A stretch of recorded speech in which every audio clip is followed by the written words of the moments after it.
They say you only really notice the person you love in the little things, how they laugh, how they look at you when they think you're not watching.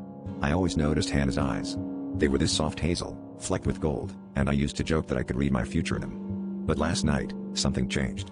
When she turned to me in the dim kitchen light, her eyes looked almost blue. I pointed it out, teasingly, but she just shrugged, said it must be the lighting, and moved on. I brushed it off, but a cold unease began to settle in my gut, and for reasons I couldn't explain, I kept glancing at her when she wasn't looking. That night, I couldn't sleep. Every time I closed my eyes, I'd see flashes of those blue irises, wrong, unfamiliar. At around 2 a.m., I woke up gasping from a nightmare I couldn't even remember. That's when I realized Hannah wasn't in bed. The apartment was silent except for the distant hum of the fridge, but I could feel someone watching me. I turned over, and there she was, standing at the foot of the bed. She didn't say anything, just stared.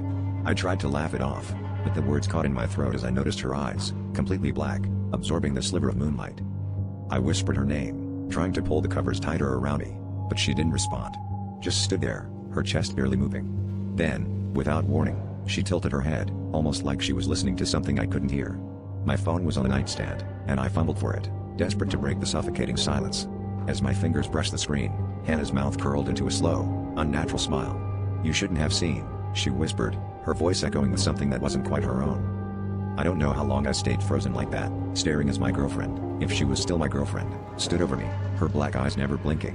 Eventually, I must have passed out, because I woke up to sunlight streaming through the window, and Hannah was gone. Her phone, her keys, her clothes, everything had vanished. The only thing she left behind was a single message scrawled on the bedroom mirror in lipstick: "Next time, don't look."